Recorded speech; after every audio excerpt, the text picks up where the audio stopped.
Swayam Prabha. Digital India. Educated India.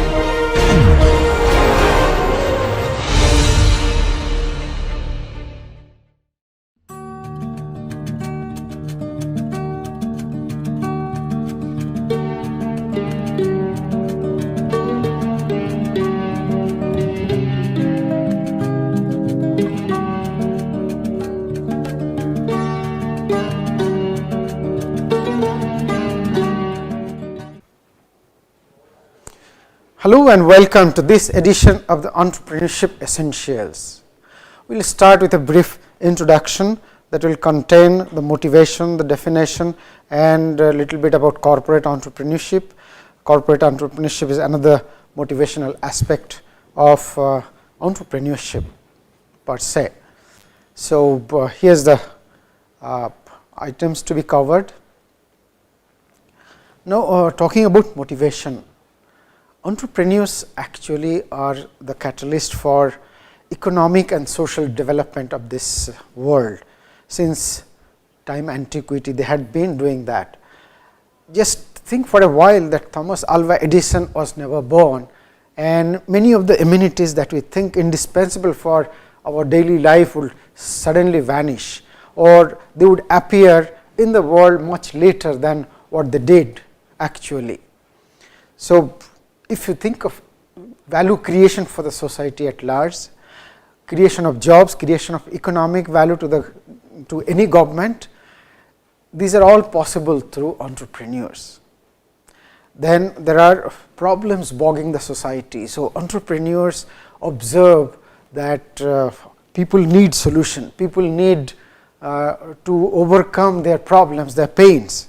So, there is a social responsibility aspect when some people think that we should become an entrepreneur. If you are thinking in terms of personal wealth creation, perhaps the only alternative is to do a job, and that can take you so far. You have a fixed salary. Alternately, if you start a business, sky is the limit that where you can reach. Of course, there are downside, there are risks associated, but then if you take care of all the risk and the causes of failure, then perhaps you can have a better chance of success, and creating wealth would be highly possible, and that too unlimited wealth. Then a new style of management has emerged in the form of corporate entrepreneurship. If you are working in a big company, then chances are that they will be looking forward to some entrepreneurial qualities in you, so that you can be entrusted with a separate profit center as a head, and then you should be able to take decisions, take calculated risk, etc. One part of that whole process is corporate entrepreneurship. People with talent of creative talent, and then a little bit of leadership skill may have of their own dreams, which they can pursue inside the corporate culture, corporate atmosphere, with dedicated time, dedicated resources for them, and they can actually create value for themselves as well as value for the companies that they work for. Another motivation is to be your own boss. You enjoy autonomy and freedom. You want to make huge accomplishment in your life. You want to make a dent on the universe. So, your job may not be allowing you to do that. So, you need independence, and then you need to have access to resources, unlimited resources. Another motivation is if an opportunity is knocking at your door, maybe you just hit upon an idea, or you find some opportunity, whatsoever that may be. So, you just start a business. Solve an acute and agonizing pain. If you see that new pains are coming, or you identify some pain in a group of people, you just think that you can come up with a solution with all the academic knowledge and experience with you. You can perhaps, you may think that you actually can give a solution.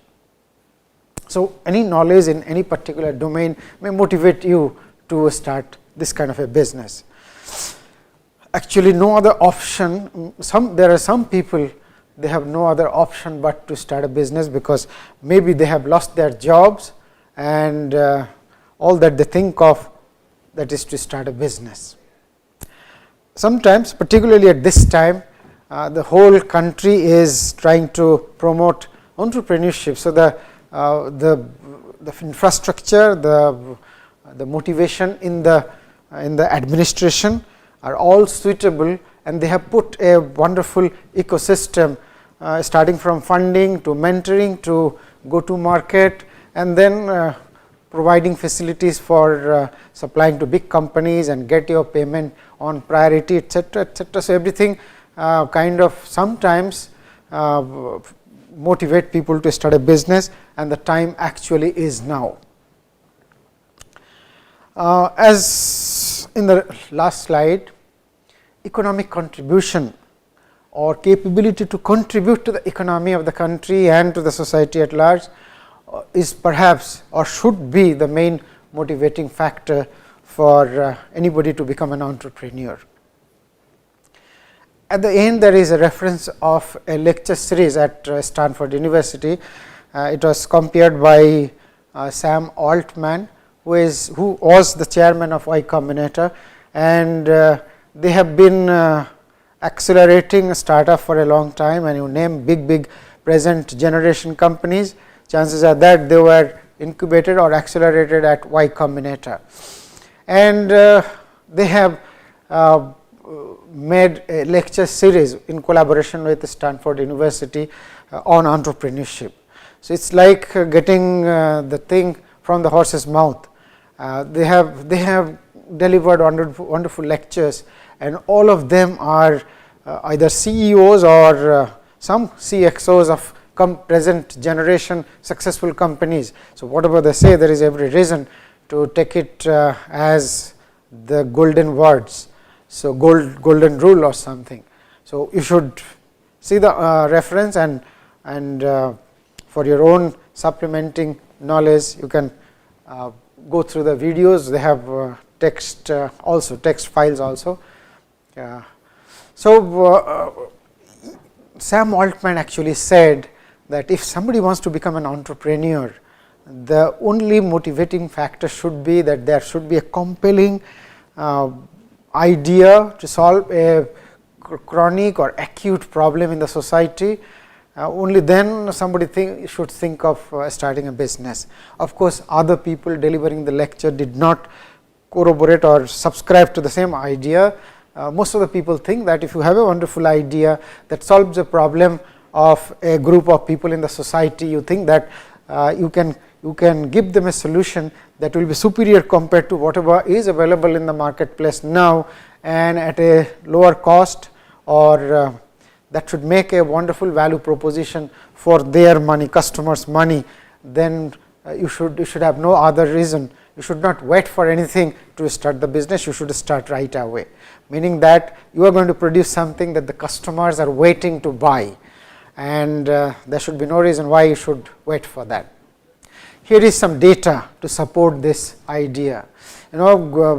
Getty publishes Global Entrepreneurship Index, and here is the data for several years, I think for more than 10 years, and you will find that the global GDP or per capita GDP is directly correlated with Global Entrepreneurship Summit. That precisely conveys that any country where people have the propensity to become entrepreneur, and they are becoming entrepreneur, their economy is growing, and per capita GDP, meaning per head GDP, is increasing with the level of entrepreneurship activities. Or any country which are highly active, their per capita GDP is higher. This data can be accessed, the reference is very much there, so one can say that. And if the entrepreneurship index goes up, the quality of life for citizens also go up. Here is just a correlation between entrepreneurship index and global entrepreneurship and quality of life of citizens. So, it makes sense, meaning if you are an entrepreneur, you can feel proud that you are part of this whole value creation. You are part of the process through which our citizens earn money, improve their income, and then they get all the modern amenities that has become indispensable in today's world. So, if you need any further motivation, or if you lack this insight that entrepreneurs do not just create the business that they operate, but they create a lot of other values, like particularly say for example employment generation. They create direct employment, then they create casual labor, they support other small businesses like say hotel, like a tea stall, like pawn shop, like rickshaw pullers, like any other transportation. Then they also promote ancillaries. So, this is a focused point of view about job creation by entrepreneurs, and you see that they really create lot of jobs directly and indirectly. So, they bring about economic value cycle and sustain that, increase government income resulting in higher expenditure. Government can spend more money and create infrastructure for the citizens. So, tax can be paid only by the people who earn money. Government earns a very small sum of money from salaried people as tax. Majority tax comes from corporate houses and they are run by entrepreneurs.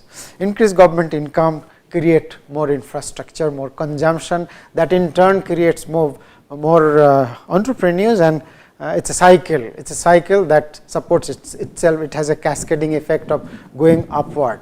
So, the country actually gradually moves up on GDP terms. It promotes savings, it increases consumption, it stimulates demand. So, it is a self-supporting system. More entrepreneurs, more economic value, more entrepreneur, and the cycle goes on and on. It improves the technological landscape of the country. If there are entrepreneurs, then country will have the latest technology. You imagine our country 20 years back when there were just 2 car brands and there were hardly 2-3 motorcycle companies, and that too the old companies, old products, even if somebody had money they could not consume.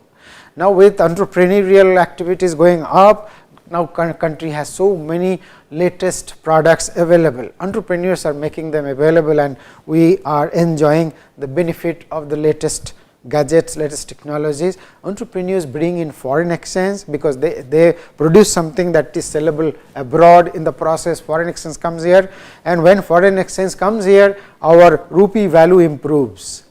With that, so many things happened.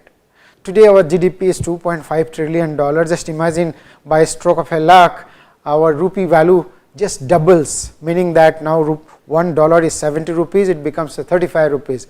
Our GDP will be translated in terms of dollar and it will become double, it will become 5 trillion. So, it all boils down to value creation. And anybody who has say 10 million rupees in a bank, which is 1 crore, now it will be converted into maybe something like 1.3 lakh dollar. But if rupee become 35 rupees to a dollar, it will become 2.5 lakh dollar, means that guy becomes quarter millionaire in dollar term. Here is an example to drive home this point. Very simple. Suppose you have 10 lakh rupees. Say you can pull 10 lakh rupees from your friends and relatives, your father, your whatsoever. Now, you can do hardly anything, but then suppose you go to a remote rural village where there is no industry, no modern amenities, but you set up a rice mill that runs on maybe coal and maybe diesel kerosene, and the farmers who are growing paddy, henceforth they did not have any opportunity but to sell it to the local marketplace, where there will be wholesalers who are from the city. They buy that at a distressed price and then bring it to the city. They hoard it for a while. When the price goes up, they sell it to the mills. Mills process them, and then the same thing, same rice goes to the village. When the villagers during off season, villagers have no stock available, so they buy the same goods at a very high price. Now, you place yourself in between and then you put up a mini rice mill maybe for 25 lakh, 30 lakhs or something, borrowing some money from the bank, and look at how much value you can create and how you can transform the entire village with this 10 lakh rupees. You will have to hire these women for processing paddy into rice, then you need some people to transport, you need firewood. So, there will be another businessman who will be providing you the woods, and these women who are working in your plant, they have a monthly regular income. The moment somebody has regular income, they are highly empowered. Then they start thinking of saving some money, they start thinking of sending their children to school. So, a rural unemployed educated youth will start a small school, maybe someone will start a grocery shop, there will be a health center, a tea shop and what not, transportation, etc., etc. So, everybody gets the benefit of this, like benefit of the shop, benefit of the school, of the health center and what not. At the same time, they get income and gradually income actually multiplies. That precisely shows how an entrepreneurial venture can actually create or transform an entire village. Maybe he can bring electricity there with his money and modernizing his plant, and from where villagers can take electricity connections. So, everything together, it is a holistic development. Look at Reliance, what they have done. Dhirubhai Ambani started from nothing, he had nothing, he was selling potato chips in a rural marketplace. Eventually, they are responsible for 10% of direct tax collection of our country. Then Reliance Jio alone is going to increase our GDP by 5.65% by a Harvard Business School study. They also account for about 5% of our export. So, consider that there are 20 such Reliance industries in our country, and our country's GDP is almost going to be doubled. Corporate entrepreneurship is another reason why we should learn entrepreneurship, why we should attend a class in entrepreneurship, because corporate entrepreneurship offers a unique opportunity to creative talent, creative people who are slightly proactive, meaning that they think ahead of others or they think ahead of the things happening, meaning other people are reactive, they are proactive, they can embrace calculated risk, and they are slightly they can think out of the box, have little bit of a leadership skill. Companies are giving them opportunity to dream or to execute their own dream in the premises of the company, using the resources of the company, maybe in line with the company's own vision or maybe slightly different, and they can create value for themselves and for the company. So, to do that, a person must have entrepreneurial vision or a bit of knowledge as to how to translate an idea into an enterprise. Corporate entrepreneurship is the process by which teams within an established company conceive, foster, launch and manage a new business that is distinct from the parent company, but leverages parent's assets, market position, capabilities and other resources. It is a formal definition, but you get the message. Then the same thing told differently, but then why corporate entrepreneurship? Because from different perspective, there is a perspective of the employee, the perspective of the company, two are different, but then they match, they converge at a point. Like if you are creative, you can exploit your creative talent in this in an open atmosphere, not in a closed 5 to 9 or 9 to 5 kind of a duty where your duties are defined, predefined. So, you will not flourish, your talent will not flourish, your creative side of the brain will not really function well. You need an open atmosphere. Corporate entrepreneurship actually offers that. Then creative people are restless, they do not want to be at one place, they do not want to do the same thing again and again, they do not want to do, they feel suffocated to do the same thing again, or if there is a boundary. Now, corporate entrepreneurship offers them open atmosphere, because there is nobody to keep an eye on them. If you want a mentor, the company will provide one. If you want money, they will provide you money. You can, if you want to just sit idle and think, you are free to do that. So, this offers unique opportunity for creative talent to flourish. From employee point of view, the previous slide actually is from employees point of view, this is just an extension. So, you are fully empowered, you can think like an entrepreneur without much risk before, because if you fail, then you have the company where you are working, you are getting the salary in any case, and you will continue to get the salary. In fact, you can start all over again with a new idea.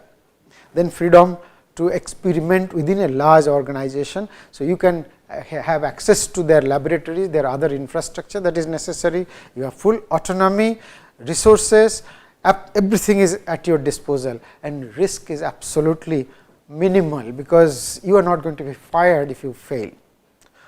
What is there for the company? They can foster creativity and innovation in products, service and processes. How so? Because when people are empowered to think in an open atmosphere, they are going to develop new ideas. Your product development life cycle is going to reduce like anything. It is not necessary that they will do the same product, develop the same product that you have been manufacturing, but then there will be some kind of a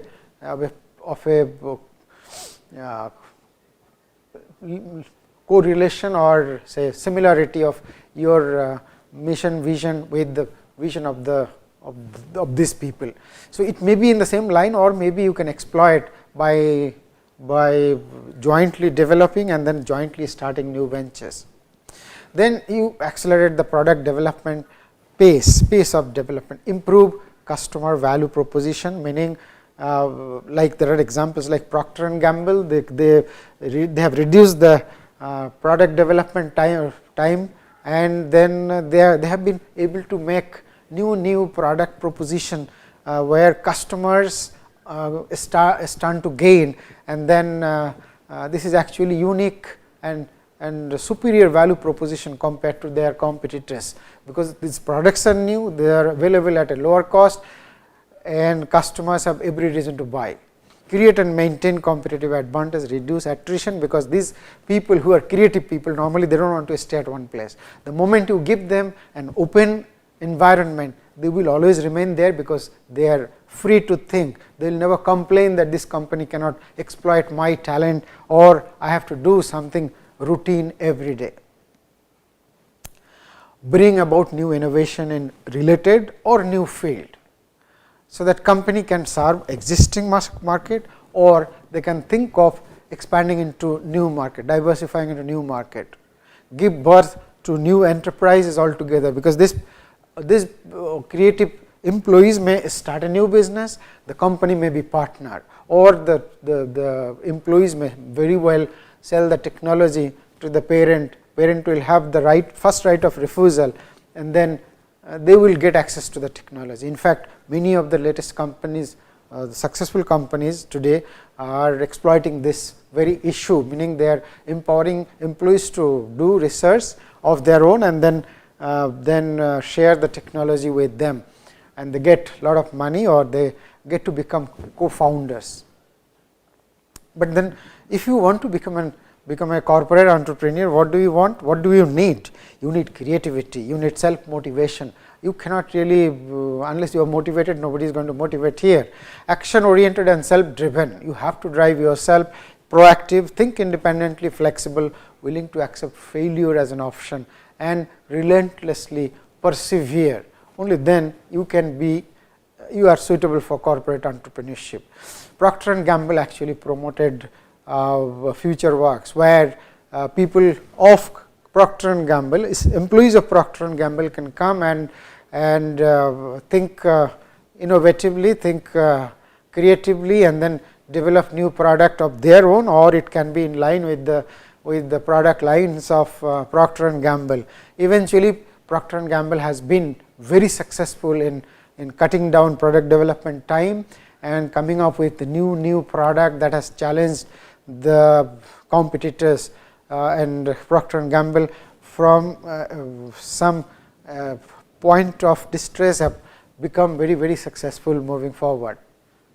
Mahindra in India is encouraging employees to invest in the startup that Mahindra Group is incubating and accelerating, so that employees can think that they are part of a startup culture, because most of the employees, they think that they can also start a startup. So, rather than doing that, they will feel that we are getting an opportunity to invest. So, and then they can mentor them, they can interact with them, they can promote them. It is a win-win for employees, for Mahindra and for the startups, because Mahindra also has stakes in those companies. So, if the value goes up, then Mahindra is winner, employees are winner, they are also winner.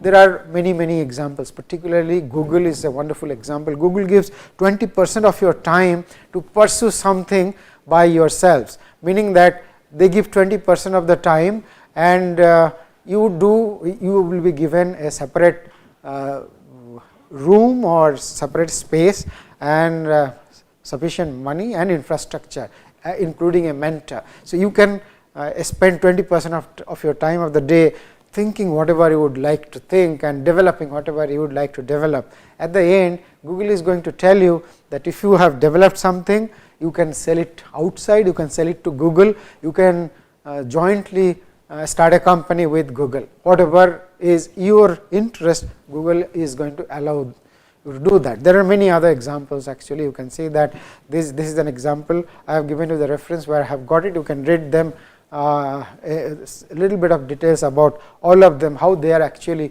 facilitated in a very unique way this corporate entrepreneurship. It's really interesting reading. Another aspect of entrepreneurship is innovation. Innovation is all through, I have been talking about throughout my presentation, and Joseph Schumpeter is something like father of this philosophy. He coined the term creative destruction, meaning that you need to disrupt the status quo with new technology, new knowledge. Only then you can survive, you can become a successful enterprise. Not only that, your country can actually prosper better than any other country. In fact, his idea was at a global level, meaning that the countries in the world should strive or should try hard to promote innovation that disrupt existing businesses. And any business that you look around who are successful and who are giving us world class technology, world class facilities, they have all disrupted the existing businesses to become successful. Think of Amazon, think of Google, think of Flipkart, think of any other companies who are successful today. Think of Facebook, they have disrupted existing businesses and they became successful, and they have provided something to us that we cannot think of living without, meaning we are dependent on them, and that is how they have a wonderful business model, and they are going to remain successful as long as they are ahead of competition. Innovation for entrepreneurship, it's used to develop solution to alleviate problems persisting in a group of people, and then you have a business. To create differentiation, suppose you are thinking of a product and a product is there in the marketplace, how your product is different, positively different, meaning that how your product has some features that other products do not have, or some features that has superior say capability or say efficacy compared to the existing products. That is what is product differentiation. And to create differentiation, you need innovation. To alleviate risk of various kinds, suppose some people have risk, you try to alleviate risk, use factors of production efficiently to delineate superior value propositions, and in the process innovate new business models. Now, Schumpeter, as I said, introduced the term creative destruction as a way of innovation and entrepreneurship. Entrepreneurs greatly value self-reliance, strive for distinction through excellence, are highly optimistic, otherwise nothing would be undertaken, always favor challenges and take calculated risk. So, innovation and all of the other features of entrepreneurship together makes an entrepreneur successful. Innovation disrupt existing business model, introduce better product with superior value proposition. An example of that is during the last 60 years, about 88% of Fortune 500 companies went outside the list of Fortune 500 companies. They dropped by on the wayside. Why? Because newer companies came with disruptive technologies and they disrupted the business. Those Fortune 500 companies, who were the world's greatest companies, they either became bankrupt or they became insignificant. They are just running somehow. So, this is possible only through disruptive technology. That is what today's entrepreneurs are doing. If you join Facebook, chances are that Facebook will be giving you this red little book. They call it little red book. So, every employee is given this book, and in one page this sentence is written, and that succinctly sent across this message. If you do not create the thing that kills Facebook, someone else will, meaning that as long as we will continue to create technologies and knowledge that can kill our own business, nobody else will be able to develop it before them, and we will implement that and remain alive, because that is that we will remain ahead of competition. This precisely talks about competition, that competitors should not be allowed to develop something which is better than Facebook, so that Facebook is not killed. And how you can obstruct them from developing? By developing it yourselves. Read in another page, they write, embrace change. Embracing change is not enough. It has to be so hardwired that it should be natural, it should be your second nature, that change, we have to embrace change. The internet is not a friendly place. Things that do not stay relevant do not even get the luxury of living reigns, they simply disappears. So, if you do something that is yesterday's technology, then there is no relevance, nobody will know, nobody will remember, it will not exist at all. Some references, and this is the link that I mentioned about Stanford University lecture series. Take some time out and visit this website and listen to some of the lectures. They are wonderful. Many of my slides are made with inspiration from these lectures. So, thank you very much.